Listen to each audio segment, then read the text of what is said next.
ኢትዮጵያ የጎብኚዎችን ትኩረት ስባለች።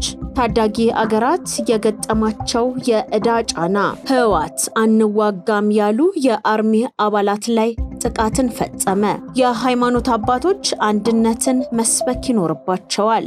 ሰላም ጤና ይስጥልን። የተከበራችሁና የተወደዳችሁ የሐቅና ሳቅ ሚዲያ አድማጭና ተመልካቾቻችን የሰዓቱን ወሳኝ መረጃ ይዘንላችሁ ቀርበናል። የሀገር ውስጥና የውጭ መረጃዎችን ወደ እናንተ እናደርሳለን። የፌዴራል መጀመሪያ ፍርድ ቤት በፌንቴክ የማጭበርበር ወንጀል የተጠረጠሩ አርቲስቶችና ቲክቶከሮችን ጉዳይ ተመልክቷል። የወንጀሉ ድርጊት ውስብስብነትና ስፋት ከፍተኛ መሆኑ፣ የተጨበረበረው የገንዘብ መጠንና የተጎጂዎች ቁጥር መበራከቱ ቀሪ ምስክሮችን ለመስማት የሰነድ ማስረጃዎችን ለማሰባሰብ ጊዜ እንደሚያስፈልገው በመጥቀስ ተጨማሪ የ14 ቀን የጊዜ ቀጠሮ እንዲሰጠው ፍርድ ቤቱን ጠይቋል። የተጠርጣሪዎች ጠበቆች በበኩላቸው ተጠርጣሪዎቹ በሕዝብ ዘንድ የሚታወቁና ቋሚ መኖሪያ ያላቸው በመሆኑ አይሰወሩም ያለ ሲሆን የጤና እክል ያለባቸው እንዳሉ በመጥቀስም በውጭ ሆነው ጉዳያቸውን ቢከታተሉ የራሳቸው የሆነ መደበኛ መተዳደሪያ ስራ ያላቸው መሆኑን ታሳቢ እንዲደረግላቸው ጠይቁ። ፍርድ ቤቱ የግራ ቀኙን ክርክር ካዳመጠ በኋላ ውሳኔ ለመስጠት ለሚያዝያ 14 ቀን 2014 ዓ.ም ተለዋጭ ቀጠሮን ሰጥቷል። ኢትዮጵያ በቻይና ኤክስፖ የጎብኚዎችን ትኩረት ስባለች። ኢትዮጵያ በቻይና በሚካሄደው የሐር መንገድ ዓለም አቀፍ የቱሪዝም ኤክስፖ ላይ ለመጀመሪያ ጊዜ በክብር እንግድነት በመሳተፍ የዓለምን ትኩረት እየሳበች ትገኛለች። ከሚያዝያ 9 እስከ ሚያዝያ 11 ቀን 2018 ዓ.ም በሚቆየው በዚህ ታላቅ መድረክ ላይ ሀገሪቱ ያሏትን ድንቅ የተፈጥሮና የታሪክ መስህቦች እያስተዋወቀች ሲሆን በተለይም በልዩ ዝግጅት የቀረበው የኢትዮጵያ የቡና ስነ ስርዓት የበርካታ ጎብኚዎችና የልዑካን ቡድን ዋነኛ የትኩረት ማዕከል መሆኑን ሲጂቲኤን ዘግቧል። ወደ 20 የሚጠጉ ሀገራትና 790 ድርጅቶች በተሳተፉበት በዚህ ግዙፍ ኤክስፖ ላይ የኢትዮጵያ በክብር እንግድነት መቅረብ የቱሪዝም ሀብቶቿን ለዓለም ገበያ ለማስተዋወቅ ወርቃማ እድልን ፈጥሯል። ዘመናዊ የቱሪዝም ፈጠራዎችና የጥበብ ትርኢቶች በሚቀርቡበት በዚህ መድረክ የኢትዮጵያ ልዑክ እያሳየ ያለው ንቁ ተሳትፎ የሀገሪቱን የቱሪዝም ገጽታ ከመገንባት ባለፈ በቀጣይ ከቻይና የሚመጡ ጎብኚዎችን ቁጥር በከፍተኛ ደረጃ ከፍ ያደርገዋል ተብሎም ይጠበቃል።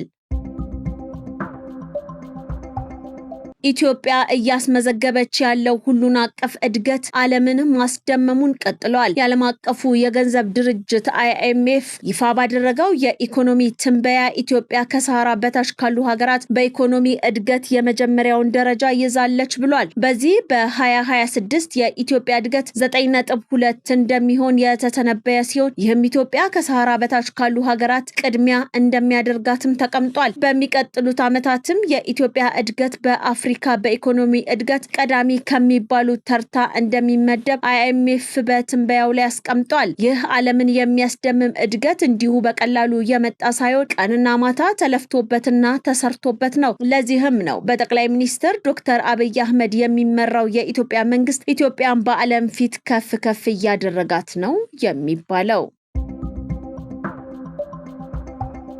ታዳጊ ሀገራት የገጠማቸውን የዕዳ ጫና በዘላቂነት ለመፍታት ከአበዳሪ ተቋማት ጋር በቅንጅት መስራት ወሳኝ ነው። አቶ አህመድ ሺዴ የገንዘብ ሚኒስትሩ አቶ አህመድ ሺዴ በዋሽንግተን ዲሲ እየተካሄደ ካለው የዓለም ባንክና የዓለም አቀፍ የገንዘብ ድርጅት IMF ዓመታዊ ስብሰባ ጎን ለጎን በተዘጋጀው የዓለም አቀፍ የመንግስታት ዕዳ ሽግሽግ ውይይት ላይ ተሳትፈዋል። ሚኒስትሩ በመድረኩ ላይ ባደረጉት ንግግር እንደ ኢትዮጵያ ያሉ ታዳጊ ሀገራት የገጠማቸውን የዕዳ ጫና በዘላቂነት ለመፍታት ከአበዳሪ ሀገራትና ተቋማት ጋር በቅንጅትና በቅርበት መስራት አማራጭ የሌለው ወሳኝ ጉዳይ መሆኑን ገልጸዋል። ኢትዮጵያ በቡድን 20 የጋራ ማዕቀፍ ስር የጀመረችውን የዕዳ ሽግሽግ ሂደት ተስፋ ሰጪ ውጤቶችን እያሳየ መሆኑን የጠቀሱት አቶ አህመድ ሺዴ ይህም መንግስት ለማይክሮ ኢኮኖሚ መረጋጋትና ለዕዳ ዘላቂነት ያለው ቁርጠኝነትን የሚያሳይ መሆኑንም ነው ያብራሩት። ሚኒስትሩ አያይዘውም የዕዳ ጫናን የመቀነስ ሂደት ውጤታማና ስኬታማ ሊሆን የሚችል ከአጋር አካላት ጋር የሚቀርበው ድጋፍ ወቅታዊ፣ ግልጽና የተቀናጀ እንዲሆን አጽንኦት ሰጥተዋል። አሳስበዋል። ለዚህም ከአበዳሪዎች ጋር የሚደረገው አሳታፊና ገንቢ ውይይት ተጠናክሮ መቀጠል እንዳለበትም አሳስበዋል። ኢትዮጵያ ያጋጠማትን የዕዳ ጫና ተጋላጭነት በጋራ ለመፍታት ከአበዳሪ ተቋማት ጋር እጅና ጓንት ሆና ለመስራት ዝግጁ መሆኗን ያረጋገጡት ሚኒስትሩ መንግስት የጀመረው ሁሉን አቀፍ የማይክሮ ኢኮኖሚ ማሻሻያ አጀንዳ ከዕዳ ዘላቂነት ጋር በቀጥታ የተቆራኘ መሆኑንም ነው ያብራሩት። ይህ መድረክ ኢትዮጵያ ከዓለም አቀፍ አጋሮች ጋር ያላትን ትብብር ይበልጥ ለማጠናከርና ለሀገር በቀል የኢኮኖሚ ማሻሻያ ፕሮግራሙ አስፈላጊውን የፋይናንስ ድጋፍ ለማሰባሰብ ትልቅ አጋጣሚ የፈጠረ መሆኑም ተገልጿል። ፈተና ከወሰዱት 89031 እጩ ተመራቂዎች ያለፉት 10904 ብቻ ናቸው ሲል ትምህርት ሚኒስቴር አስታወቀ። የሰኔ 2017 እና 2018 አጋማሽ የቅድመ ምረቃ መውጫ ፈተና ውጤትን በተመለከተ ትምህርት ሚኒስቴርና የፈተናዎች አገልግሎት መግለጫን ሰጥቷል። ቁልፍ መረጃዎች: የመንግስት ተቋማት 93000 ተፈታኞች የቀረቡ ሲሆን 55.5% ብቻ አልፈዋል። የግል ተቋማት 89036 ተፈታኞች የቀረቡ ሲሆን ያለፉት 12.5% ብቻ ናቸው። የግል ተቋማት 89036 ተፈታኞች ያቀረቡ ሲሆን ያለፉት 12.5% ማለትም 10904 ብቻ ናቸው። ከ78000 በላይ ተማሪዎች ወድቀዋል። 2018 አጋማሽ ፈተና ከተፈተኑ 213675 ተማሪዎች ውስጥ 50 እና ከዚያ በላይ ያመጡት 49664 ብቻ ናቸው። ስነ ምግባርና እርምጃ: በፈተና ማጭበርበር የተሳተፉ 12000 የሚጠጉ ተፈታኞች ውጤት ተሰርዟል። ከነዚህ መካከል 8645 የሚሆኑት ሌላ ሰው እንዲፈተንላቸው ሲሞክሩ የተያዙ ናቸው። ትምህርት ሚኒስቴር ፕሮፌሰር ብርሃኑ ነጋ ማጭበርበሩ በተደራጀ መልኩ በዩኒቨርሲቲ መምህራን ጭምር የታገዘ መሆኑን ገልጸው በድርጊቱ የተሳተፉ አካላት ከትምህርት ዘርፉ እንዲሰናበቱና በሕግ እንዲጠየቁ እየተደረገ መሆኑን አስታውቀዋል። አሁንም አሳማኝ ቅሬታ ያላቸው ተፈታኞች መስተናገድ እንደሚችሉም ተገልጿል።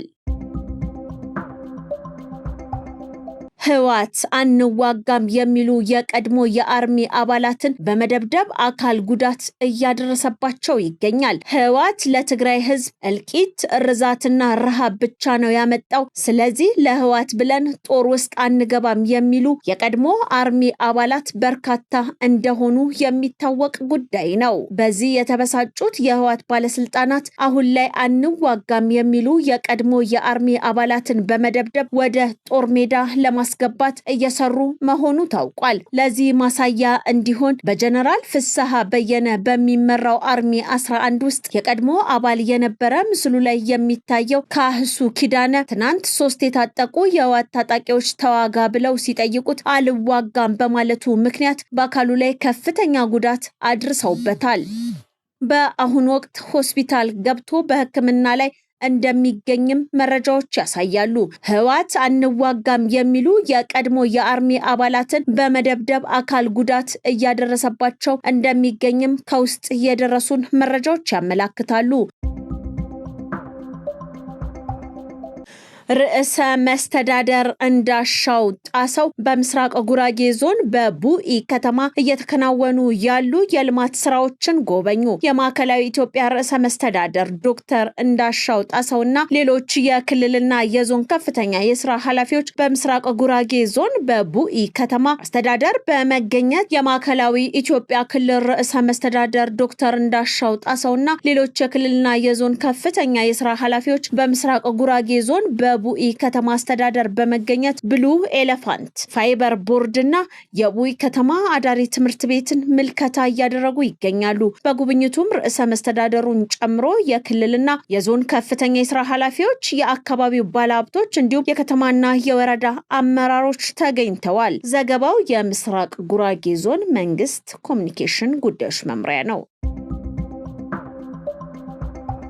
የሃይማኖት መገናኛ ብዙሃን በሚያስተላልፏቸው ይዘቶች አንድነትን ማስተማር ይገባቸዋል ሲል የመገናኛ ብዙሃን ባለስልጣን አስታወቀ። የሃይማኖት መገናኛ ብዙሃን ሕግና ስርዓትን አክብረው ሊሰሩ እንደሚገባ የኢትዮጵያ መገናኛ ብዙሃን ባለስልጣን አሳስቧል። የኢትዮጵያ መገናኛ ብዙሃን ባለስልጣን ከሃይማኖት መገናኛ ብዙሃን ተቋማት ጋር በመገናኛ ብዙሃን ሚና ላይ ያተኮረ ውይይትን አድርጓል።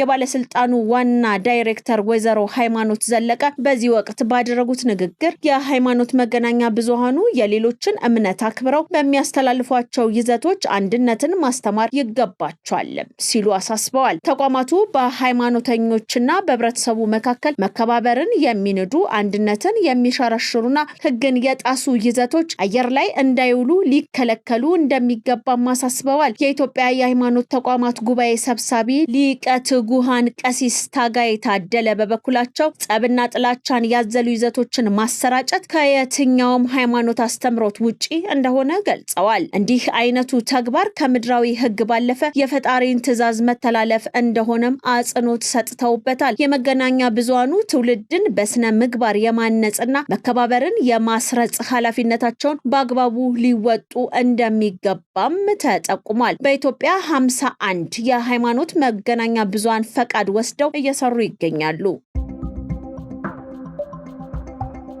የአዲስ አበባ ፖሊስ ጠቅላይ መምሪያ ምልምል የፖሊስ አባላትን አስመረቀ። የአዲስ አበባ ፖሊስ ጠቅላይ መምሪያ ለ5 ወር ያሰለጠናቸውን 30ኛ ዙር ምልምል የፖሊስ አባላትን አስመርቋል። የምረቃ ስነ ስርዓቱ እየተከናወነ የሚገኘው በኦሮሚያ ፖሊስ ኮሌጅ የቡልቡላ መደበኛ መሰረታዊ ፖሊስ ማሰልጠኛ ማዕከል ነው። በስነ ስርዓቱ ላይ የአዲስ አበባ ፖሊስ ጠቅላይ መምሪያ አዛዥ ሌተናል ጀነራል አስራት ዴኖሮ በምክትል ከንቲባ ማዕረግ የአዲስ አበባ ከተማ ዋና ስራ አስኪያጅ እና የዕለቱ የክብር እንግዳ ኢንጂነር ወንድሙ ሴታ እንዲሁም የአዲስ አበባ ሰላምና ጸጥታ ቢሮ ኃላፊዋ ወይዘሮ ሊዲያ ግርማን ጨምሮ የፌዴራልና የአዲስ አበባ ፖሊስ ጠቅላይ መምሪያ አመራሮች እንዲሁም ጥሪ የተደረገላቸው እንግዶች ተገኝተዋል።